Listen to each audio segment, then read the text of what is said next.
দেখেন দ্রবণীয়তা কোথায় পড়তেছি আমরা? পানিতে। যদি আমরা পানিতে দ্রবণীয়তা পড়ি তাহলে আগে আমরা আয়নিক যৌগ পড়ে ফেলে আসি। দেখেন আয়নিক যৌগ আমরা কি পড়ছিলাম একটু ভালো করে খেয়াল করেন, আমি একটু রিপিট করি আপনাদের জন্য। আয়নিক যৌগে যেমন ধরেন সোডিয়াম ক্লোরাইড একটা আয়নিক যৌগ, সেখানে কি হয় সোডিয়াম আয়ন গ্যাসিয়াস এবং ক্লোরাইড আয়ন গ্যাসিয়াস। তাহলে সোডিয়াম আয়ন গ্যাসিয়াস এবং ক্লোরাইড আয়ন গ্যাসিয়াস এরা যখন একত্রে যুক্ত হয় কি করে, কিছু পরিমাণ এনার্জি তারা রিলিজ করে। যে এনার্জি রিলিজ করে করে তারা কি গঠন করে? সোডিয়াম ক্লোরাইড সলিড গঠন করে। এই এনার্জি যে রিলিজ করলো সেটাকে আমরা বলছিলাম হচ্ছে ল্যাটিস এনার্জি।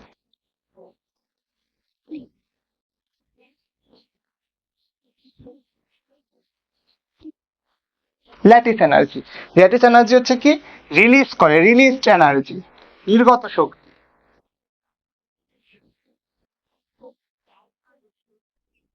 তাহলে এখন একটু বোঝাই যে gaseous sodium ion and gaseous chloride ion যখন একত্রে যুক্ত হচ্ছে তারা এনার্জি রিলিজ করে স্থিতিশীল সোডিয়াম ক্লোরাইড সলিড গঠন করতেছে। গুড। তার মানে আমি যদি একটা স্থিতিশীল সোডিয়াম ক্লোরাইডকে ভাঙতে চাই, ভেঙে যদি gaseous sodium ion gaseous chloride ion গঠন করতে চাই, তাহলে আমার তখন বাইরে থেকে যে এনার্জি দিতে হবে সেটাও ল্যাটিস এনার্জি।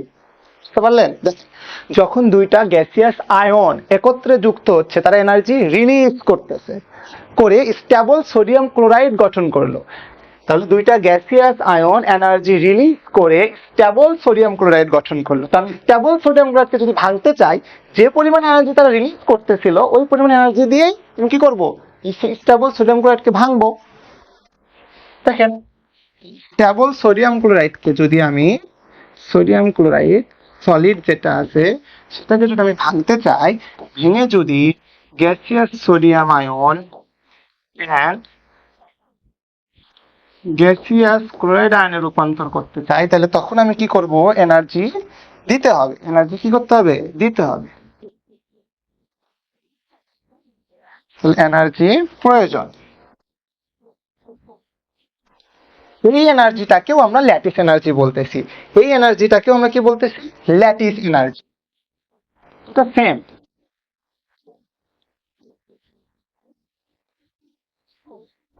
তাহলে এক মোল আয়নিক যৌগ, সলিড আয়নিক যৌগকে ভাঙতে, ভেঙে এক মোল ক্যাটায়ন এক মোল অ্যানায়নে রূপান্তর করতে যে পরিমাণ এনার্জির প্রয়োজন হয় সেটাও ল্যাটিস এনার্জি।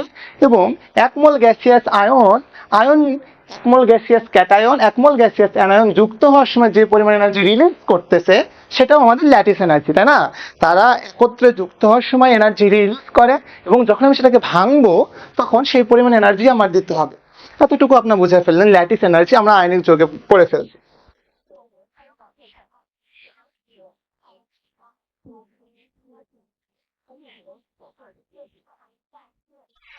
এই যে আয়নিক যৌগে ভালো করে খেয়াল করেন, একটু আগে আমরা দেখে আসি আয়নিক যৌগ, এই যে সোডিয়াম আয়ন আর ক্লোরাইড আয়ন থাকলো, দেখেন গ্যাসিয়াস সোডিয়াম আয়ন আর গ্যাসিয়াস ক্লোরাইড আয়ন। তাহলে আয়নিক যৌগ এখন আমরা কি নিয়ে ডিল করতেছি? Gaseous sodium ion and gaseous chloride ion. তাহলে সোডিয়াম আয়ন গ্যাসিয়াস আছে এবং ক্লোরাইড আয়নও আমার কাছে কি আছে? গ্যাসিয়াস।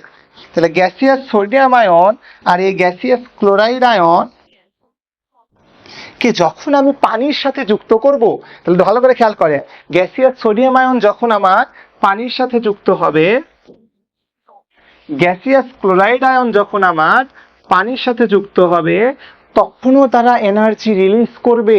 ভালো করে খেয়াল করেন ভাইয়া, গ্যাসিয়াস সোডিয়াম আয়ন আর গ্যাসিয়াস ক্লোরাইড আয়ন যখন এক মোল গ্যাসিয়াস ক্যাটায়ন এক মোল গ্যাসিয়াস অ্যানায়ন যখন পানির সাথে যুক্ত হবে, পানিতে দ্রবণীয় হতে যাবে, তখন তারা কি করবে? আবারও কিছু পরিমাণ এনার্জি রিলিজ করবে, আবারও কিছু পরিমাণ এনার্জি রিলিজ করবে। তাহলে পানিতে যুক্ত হওয়া, পানির সাথে দ্রবণীয় হওয়া, এই টার্মকে আমরা বলি হাইড্রেশন। এই টার্মকে আমরা কি বলি? হাইড্রেশন। তাহলে হাইড্রেশন প্রক্রিয়ায় যে পরিমাণ এনার্জি তারা আবার রিলিজ করতেছে সেটাকে বলতেছি হাইড্রেশন এনার্জি। সেটাকে আমরা কি বললাম? Hydration energy. তাহলে ভাই আপনারা বুঝতে পারছেন, কি বুঝলেন? যে যখন gaseous sodium ion, gaseous chloride একে অপরের সাথে যুক্ত হয়ে সোডিয়াম ক্লোরাইড গঠন করতেছে, তখন সেটাকে আমরা যে পরিমাণ এনার্জি রিলিজ করতেছে সেটাকে আমরা বলতেছি ল্যাটিস এনার্জি। একইভাবে gaseous sodium ion, gaseous chloride ion যখন কি করতেছে, পানির সাথে বন্ধন করতেছে, পানিতে দ্রবীভূত হচ্ছে, তখন ওই প্রক্রিয়াকে বলে হাইড্রেশন, এবং তখন যে এনার্জি রিলিজ করতেছে সেটাকে বলা হয় হাইড্রেশন এনার্জি। তাহলে ভালো করে খেয়াল করেন, এই সময় যে এনার্জি রিলিজ করবে ল্যাটিস এনার্জি, এই সময় যে এনার্জি রিলিজ করবে হাইড্রেশন এনার্জি। ল্যাটিস এনার্জিতে তুলনায় যদি হাইড্রেশন এনার্জি কি হয়, বেশি হয়, তাই না? যত বেশি রিলিজ করতে পারবে, পটেনশিয়াল এনার্জি যত বেশি রিলিজ করতে পারবে, তাদের স্থিতিশীলতা কি হবে, তত বেশি হবে। তাহলে হাইড্রেশন এনার্জিতে যদি বেশি এনার্জি রিলিজ করে, তাহলে ল্যাটিস এনার্জির তুলনায় হাইড্রেশন এনার্জিতে যদি বেশি এনার্জি রিলিজ করে, তাহলে তাদের স্থিতিশীলতা বাড়বে এবং যৌগগুলো তখনই পানিতে দ্রবীভূত হবে। ক্লিয়ার? ভালো করে খেয়াল করে আরেকবার বলি, সুন্দর করে আরেকবার বলি, দেখেন।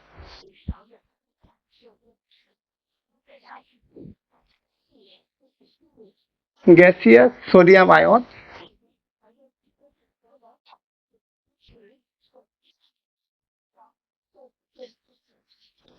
অ্যান্ড গ্যাসিয়াস ক্লোরাইড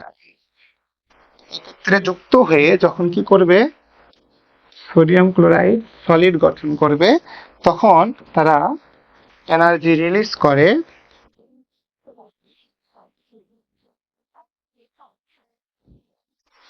তখন সেটাকে আমরা বলি ল্যাটিস এনার্জি।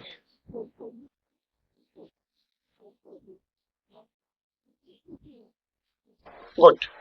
এবং এই যে দেখেন, সোডিয়াম আয়ন গ্যাসিয়াস যখন পানির সাথে যুক্ত হবে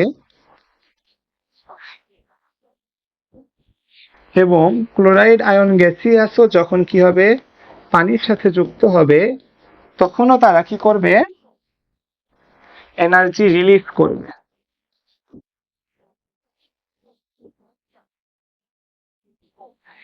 এনার্জি রিলিজ করবে, এই এনার্জিটাকে আমরা বলি হাইড্রেশন এনার্জি।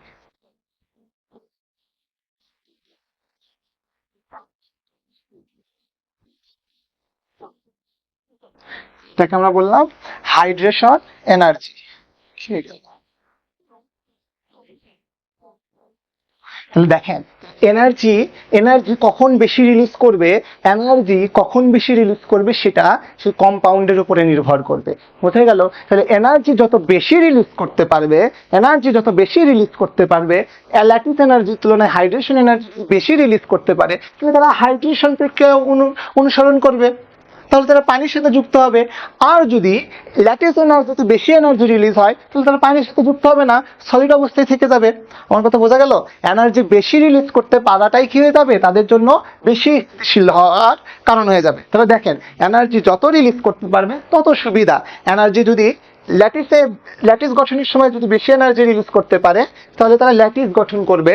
আর যদি হাইড্রেশনের সময় যদি বেশি এনার্জি রিলিজ করতে পারে, তাহলে তারা হাইড্রেশন প্রক্রিয়ায় চলে যাবে, কিন্তু পানিতে দ্রবীভূত হবে। তার মানে পানিতে দ্রবীভূত হওয়ার কন্ডিশন হলো হাইড্রেশন এনার্জির মান ল্যাটিস এনার্জির মানের তুলনায় কি হতে হবে ভাইয়া, বেশি হতে হবে। তাহলে গুড, আপনারা বুঝে ফেললেন। তাহলে পানিতে দ্রবীভূত হওয়ার জন্য আমাদের শর্ত হলো হাইড্রেশন এনার্জির তুলনায় ল্যাটিস এনার্জির মান কি হইতে হবে, বেশি হইতে হবে। হাইড্রেশন এনার্জির তুলনায় ল্যাটিস এনার্জির মান কি হইতে হবে, কম হইতে হবে। আরেকবার বলি, যত বেশি এনার্জি রিলিজ করতে পারবে তত বেশি স্থিতিশীল। তাহলে হাইড্রেশন এনার্জিতে যদি বেশি এনার্জি রিলিজ হয়, হাইড্রেশন প্রক্রিয়া যদি বেশি এনার্জি রিলিজ হয় ল্যাটিস গঠনের তুলনায়, তাহলে হাইড্রেশন প্রক্রিয়া ফলো করবে। তার মানে পানিতে দ্রবীভূত হওয়ার শর্ত,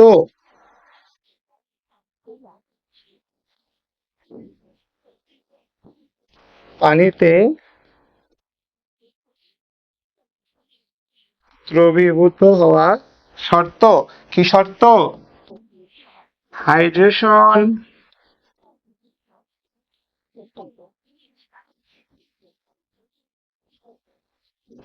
এনার্জি greater than ল্যাটিস।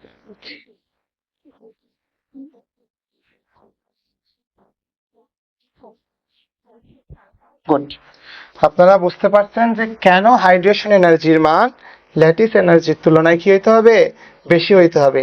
কারণ সেখানে বেশি পরিমাণ এনার্জি রিলিজ করে তারা বেশি পরিমাণ স্থিতিশীল হতে পারবে। তাহলে বুঝে ফেললেন যে একটা যৌগ কখন ল্যাটিস গঠন না করে পানির সংস্পর্শে এসে হাইড্রেশন প্রক্রিয়ায় চলে যাবে, যখন তার হাইড্রেশন এনার্জির মান বেশি হবে ল্যাটিস এনার্জির মানের তুলনায়। ল্যাটিসটা তখন ভেঙে যাবে, ঠিক আছে, ভেঙে সে পানিতে দ্রবীভূত হয়ে যাবে। তাহলে আয়নিক যৌগ এখন কিভাবে পানিতে দ্রবীভূত হয় সেটা আমরা দেখে ফেলি। আমরা জানি সোডিয়াম ক্লোরাইড পানিতে দ্রবণীয় হয়, কারণ তার হাইড্রেশন এনার্জির মান ল্যাটিস এনার্জির মানের তুলনায় কি হয়? বেশি হয়।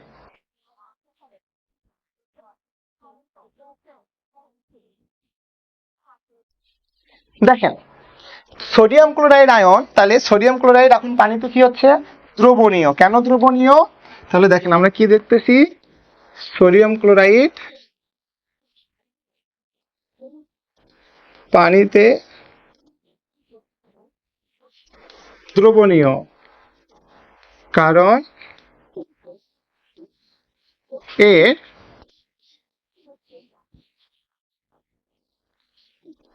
Hydration energy is greater than lattice energy.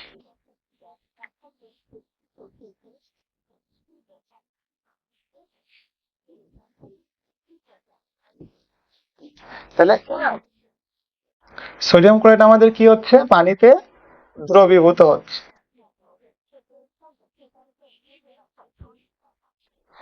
তাহলে সোডিয়াম ক্লোরাইড পানিতে দ্রবীভূত হচ্ছে, তার কারণ হলো এর হাইড্রেশন এনার্জি ল্যাটিস এনার্জির তুলনায় কি? বেশি।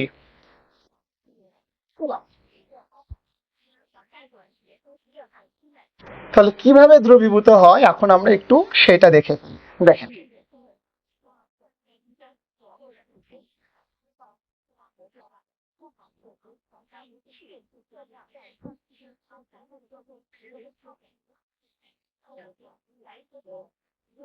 দেখেন আমরা জানি একটা আয়নিক যৌগ অর্থাৎ সোডিয়াম ক্লোরাইডে দুই ধরনের আয়ন থাকে, ক্যাটায়ন থাকে আর একটা অ্যানায়ন থাকে। তাহলে দেখেন সোডিয়াম ক্লোরাইডে আমাদের কি আছে? সোডিয়াম প্লাস আছে অ্যান্ড ক্লোরাইড মাইনাস। এবং যেহেতু পানিতে দ্রবীভূত হবে, পানিতে কি থাকে? পানিতে আমার অক্সিজেন থাকে, হাইড্রোজেন থাকে এবং এই পাশে আরেকটা হাইড্রোজেন। আমরা জানি অক্সিজেন হয়ে যায় ডেল্টা নেগেটিভ, অক্সিজেন কি হয়? ডেল্টা নেগেটিভ, এবং হাইড্রোজেন হয়ে যায় ডেল্টা পজিটিভ। তাহলে ডেল্টা নেগেটিভ হয়ে গেল অক্সিজেন এবং হাইড্রোজেন হয়ে গেল আমাদের ডেল্টা পজিটিভ। বুঝতে পারতেছেন? দেখুন তাহলে এই যে ডেল্টা নেগেটিভ আর ডেল্টা পজিটিভ, এটা আমাদের বোঝা দরকার। সোডিয়াম ক্লোরাইডে থাকে আমার পজিটিভ অ্যান্ড নেগেটিভ। যখন সোডিয়াম ক্লোরাইড পানির কাছাকাছি আসবে, তখন পানির ঋণাত্মক প্রান্তটা এই যে আমাদের লবণের বা সোডিয়াম ক্লোরাইডের বা আয়নিক যৌগের ধনাত্মক প্রান্তের দিকে অগ্রসর হবে, ধনাত্মক প্রান্তমুখী হবে। দেখাই আমি এই যে ধরেন সোডিয়াম প্লাস, তাহলে এর দিকে কে মুখ করে থাকবে? অক্সিজেন, কারণ অক্সিজেন কি? Delta negative. অক্সিজেন কি? Delta negative. গুড। এইভাবে যখনই ডেল্টা নেগেটিভ, দেখেন পানির অণুর নেগেটিভ প্রান্ত সোডিয়াম ক্লোরাইডের বা আয়নের পজিটিভ প্রান্তের দিকে অগ্রসর হবে। অগ্রসর হয়ে কি ঘটনা ঘটাবে? দেখেন এই যে চারিদিক দিয়ে ঘিরে নেবে।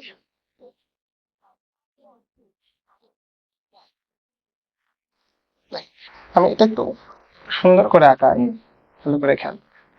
তাহলে এই হচ্ছে আমাদের সোডিয়াম আয়ন। সোডিয়াম আয়নের চারিদিকে অক্সিজেন অক্সিজেনের যে নেগেটিভ প্রান্তগুলো আছে সেগুলো আসবে।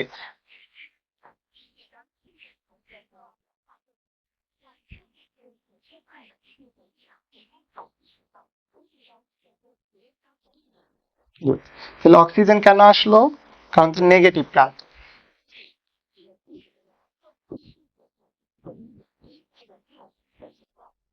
পানির অণু আবার ভাঙবে না, পানির অণু পানির অণুই থাকবে, পানির অণু পানির অণুই থাকবে, শুধুমাত্র সোডিয়াম প্লাসের চারিদিকে অক্সিজেন আসবে, কারণ অক্সিজেন হয়ে গেছে কি আমাদের ডেল্টা নেগেটিভ, ডেল্টা নেগেটিভ।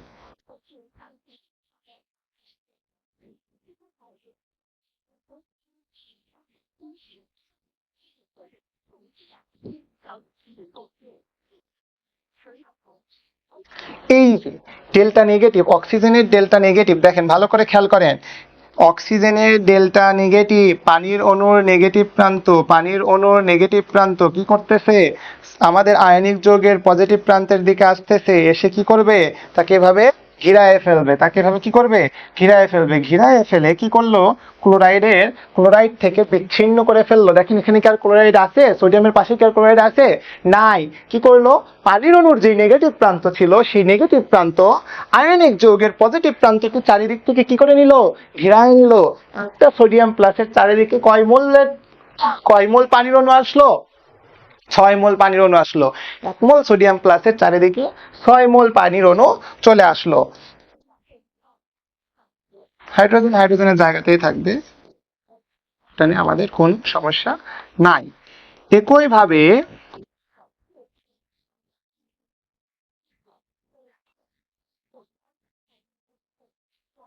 এবং হাইড্রোজেন ডেল্টা পজিটিভ, ডেল্টা পজিটিভই থাকবে, ডেল্টা পজিটিভ, ডেল্টা পজিটিভ।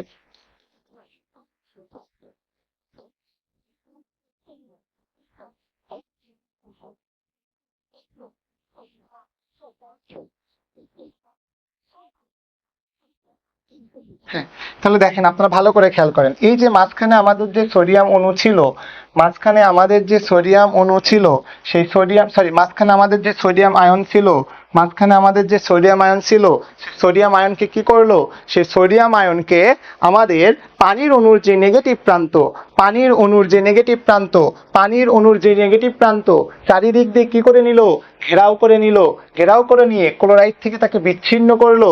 একইভাবে আণবিক যৌগের যে নেগেটিভ প্রান্ত সেটা পানির অণুর পজিটিভ প্রান্ত দ্বারা আকর্ষিত হবে। ভালো করে খেয়াল করেন, আমরা ওইটাও ড্র করি।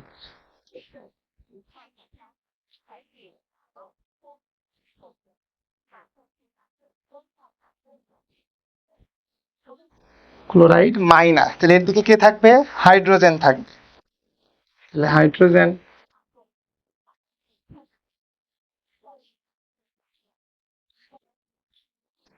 এই যে, ভালো করে খেয়াল করেন, হ্যাঁ হয়ে গেছে, 6টা হয়ে গেছে। Good. তাহলে এর সাথে অক্সিজেন যুক্ত হবে।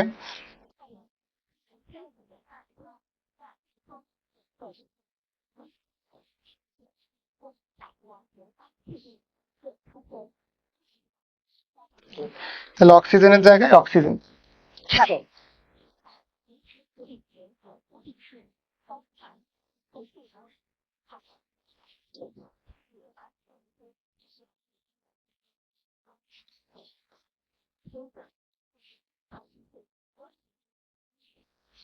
তাহলে এখানে আমরা কি দেখতে পাচ্ছি, দেখেন মাঝখানে যে আমাদের ক্লোরাইড আয়ন ছিল, সেই ক্লোরাইড আয়নের কি হলো, ক্লোরাইড আয়নকে, ক্লোরাইড আয়ন নেগেটিভ, এজন্য পানির যে পজিটিভ প্রান্ত ছিল, ক্লোরাইড আয়ন নেগেটিভ হওয়ার কারণে পানির যে পজিটিভ প্রান্ত ছিল, সেই পজিটিভ প্রান্ত কি করলো, ক্লোরাইড আয়ন দ্বারা আকর্ষিত হয়ে সেই ক্লোরাইড আয়নকে চারিদিক থেকে কি করে নিল, ঘেরাও করে নিল।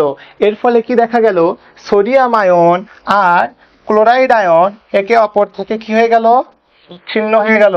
অর্থাৎ এখানে আয়ন দুইটা, দুইটা আয়ন কি হয়ে গেল, দুইটা আয়ন একে অপর থেকে আলাদা হয়ে গেল, আলাদা হয়ে পানির অণুর দ্বারা, আলাদা হয়ে পানির অণু দ্বারা কি হলো, ঘেরাও হলো, পরিবেষ্টিত হলো। তাহলে দুইটা আয়ন আলাদা হয়ে গেল, অর্থাৎ সোডিয়াম ক্লোরাইড দ্রবীভূত হয়ে গেল। এখানে অক্সিজেনের উপরেও আমাদের ডেল্টা নেগেটিভ থাকবে, কারণ আপনার সোডিয়াম ক্লোরাইড তো আর আপনার 1 মোল নাই, তাই না, একটার সাথে একটা ভাবে অসংখ্যগুলো যুক্ত হবে।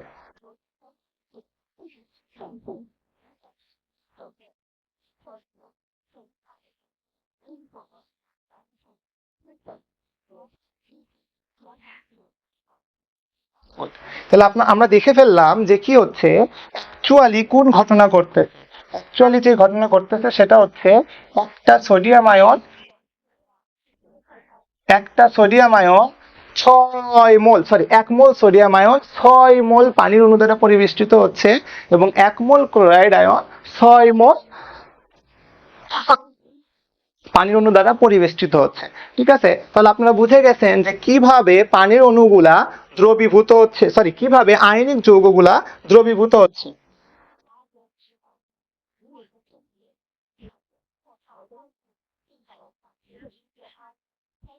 সুন্দর করে ফেলি সেগুলা।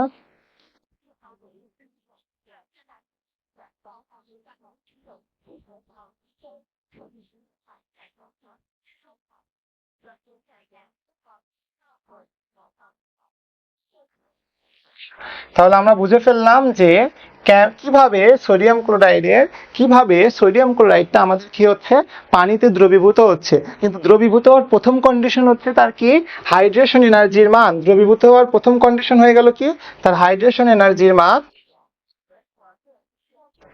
দ্রবীভূত হওয়ার প্রথম কন্ডিশন হলো তার হাইড্রেশন এনার্জির মান ল্যাটিস এনার্জির তুলনায় কি হইতে হবে, বেশি হইতে হবে।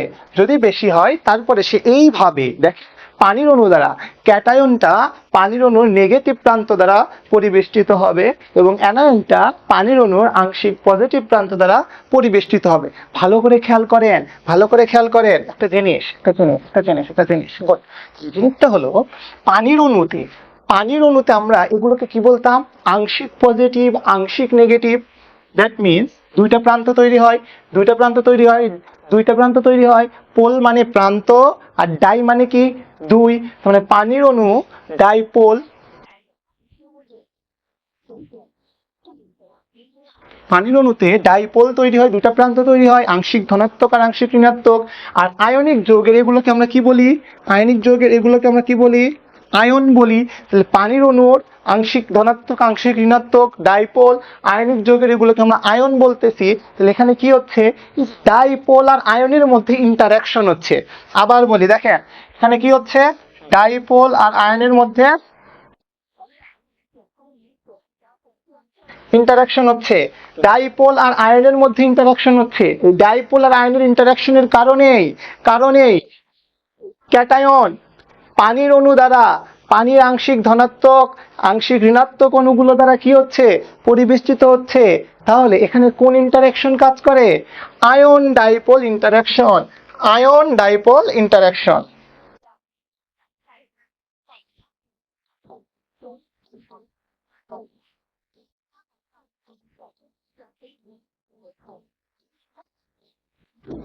তাহলে এখানে কোন ধরনের ইন্টারাকশন কাজ করতেছে ভাইয়া বলেন তো, আয়ন ডাইপোল ইন্টারাকশন।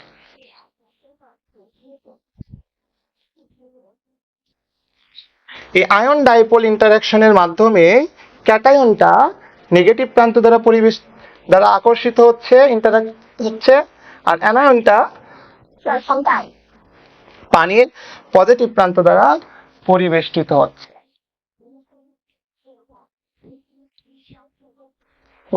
তাহলে আপনারা এতটুকু বুঝে ফেললেন যে পানির অণুগুলো কিভাবে আয়নিক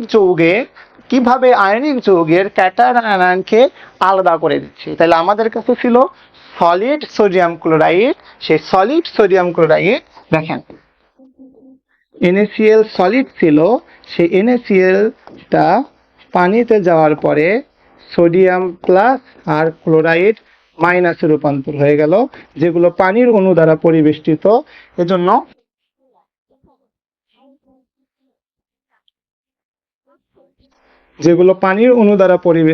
এজন্য এগুলোকে বলা হয় অ্যাকুয়াস।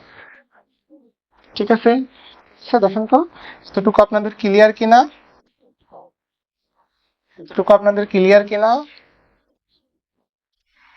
তাহলে দেখেন, আমরা কি দেখতে পাচ্ছি, 1 মোল সোডিয়াম আয়নের চারিদিকে 6 মোল পানির অণু থাকে, 1 মোল ক্লোরাইড আয়নের চারিদিকেও 6 মোল পানির অণু থাকে। বুঝতে পারলেন, পানি এইভাবে পরিবেষ্টিত করে রাখে, এবং সেখানে কি হচ্ছে, আয়নিক যৌগের আয়ন এবং পানির যে ডাইপোল পোলার যৌগের ডাইপোল আয়ন ডাইপোল ইন্টারাকশন হয়ে যাচ্ছে, এবং আয়নিক যৌগের এই আয়ন থাকার কারণে তারা কি হয়ে গেল, পানিতে দ্রবীভূত হয়ে গেল। কিন্তু ভাইয়া বলেন তো, সমযোজী যৌগে কি আয়ন থাকে? সমযোজী যৌগে কি কোনো আয়ন থাকে? থাকে না। তাহলে সমযোজী যৌগ কি পানিতে দ্রবীভূত হবে? হবে না। যদি আয়নই না থাকে তাহলে আয়ন ডাইপোল ইন্টারাকশনও হবে না এবং তারা পানিতে দ্রবীভূত হবে না। গুড।